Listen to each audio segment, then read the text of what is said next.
Hi guys, ಎಲ್ಲರೂ ಹೇಗಿದ್ದೀರಾ? I hope ಎಲ್ಲರೂ ಚೆನ್ನಾಗಿದ್ದೀರಾ ಅಂತ ಅಂದ್ಬಿಟ್ಟು ಇವತ್ತಿನ ವೀಡಿಯೋನ ಸ್ಟಾರ್ಟ್ ಮಾಡ್ತಾಯಿದ್ದೀನಿ. ಬನ್ನಿ, ಇವತ್ತು ನಾನು ಕೊತ್ತಂಬರಿ ಸೊಪ್ಪಿನ ರೈಸು ಅಥವಾ ಕೊರಿಯಂಡರ್ ರೈಸ್ ಮಾಡೋದು ಹೇಗೆ ಅನ್ನೋದನ್ನು ಸುಲಭವಾಗಿ ತೋರಿಸ್ತಿದ್ದೀನಿ. ರುಚಿ ಅಲ್ಟಿಮೇಟ್ ಆಗಿರುತ್ತೆ. ಮೊದಲಿಗೆ ಒಂದು ಪ್ಯಾನ್ನ ಇಟ್ಕೊಂಡು ಅದಕ್ಕೆ ಒಂದು 2 ಸ್ಪೂನಷ್ಟು ಎಣ್ಣೆನ ಸೇರಿಸ್ಕೊಳ್ಳಿ.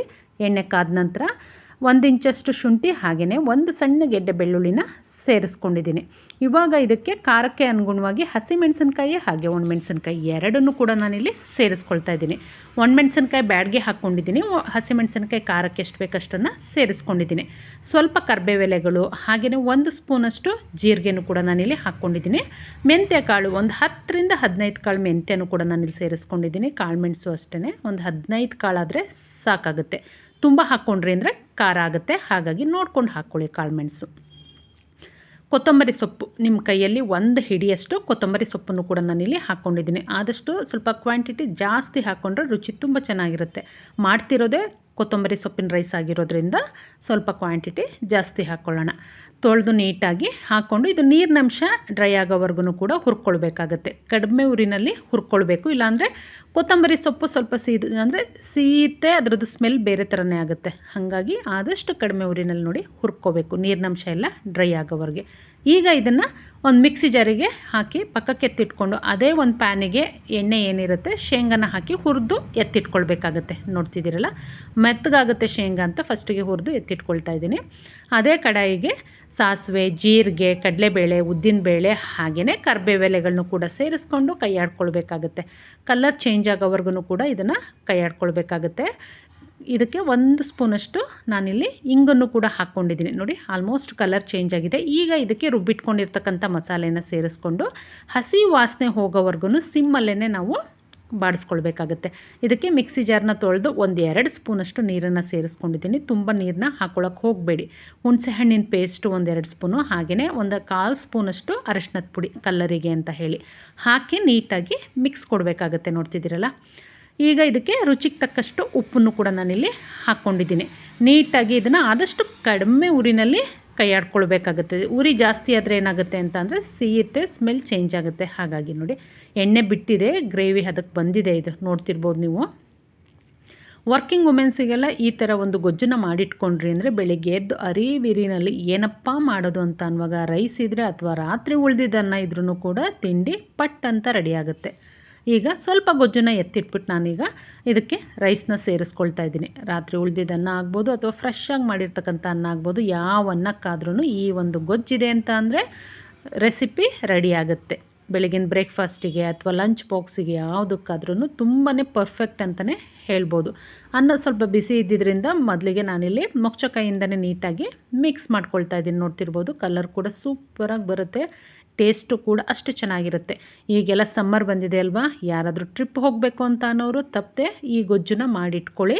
ನಿಮಗೆ ತುಂಬಾ ಉಪಯೋಗಕ್ಕೆ ಬರುತ್ತೆ. ಗೊಜ್ಜು ಮಾಡಿಟ್ಕೊಂಡು ಎಲ್ಲಾದರೂ ಹೊರಗಡೆ ಹೋಗ್ತಿರಲ್ವ, ಕಲಿಸ್ಕೊಂಡು ಆರಾಮಾಗಿ ತಿನ್ಬೋದು. ಕೈಯಿಂದ ನೀಟಾಗಿ ಮಿಕ್ಸ್ ಮಾಡಿದ್ವಿ ಅಂತ ಅಂದರೆ ನಮ್ಮ ಒಂದು ಕೊರಿಯಂಡರ್ ರೈಸ್ ಕೊತ್ತಂಬರಿ ಸೊಪ್ಪಿನ ಗೊಜ್ಜನ್ನು ಮಾಡಿಟ್ಕೊಂಡು ಅನ್ನ ಕಲಸಿದ್ದು ರೆಡಿಯಾಗಿದೆ. ಇದಕ್ಕೀಗ ಶೇಂಗನ್ನು ಕೂಡ ಹಾಕ್ಕೊಂಡು ನೀಟಾಗಿ ಮಿಕ್ಸ್ ಮಾಡ್ಕೊಳ್ತಾ ಇದ್ದೀನಿ.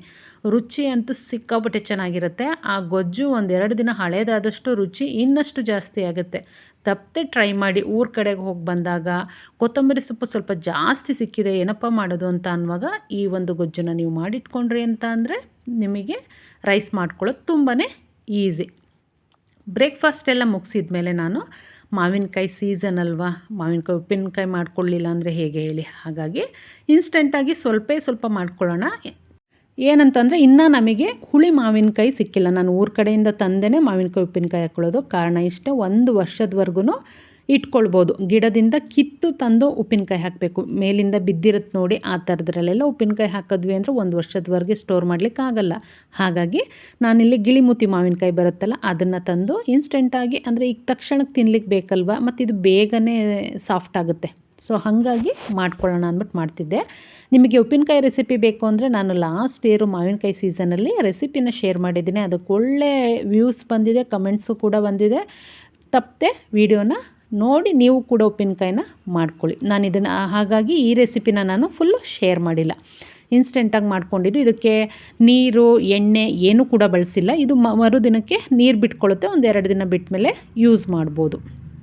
ನೋಡ್ತಿದ್ದೀರಲ್ಲ, ಸಿಂಪಲ್ ಆ್ಯಂಡ್ ಟೇಸ್ಟಿ ಉಪ್ಪಿನಕಾಯಿ ಕೂಡ ರೆಡಿ.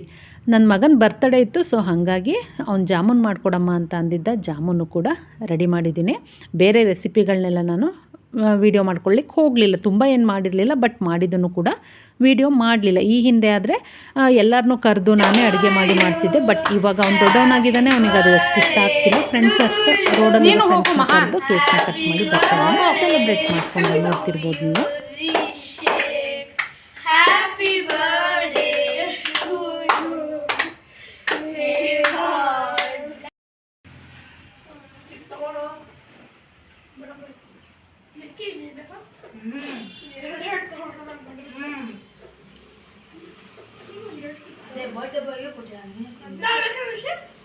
ಏನು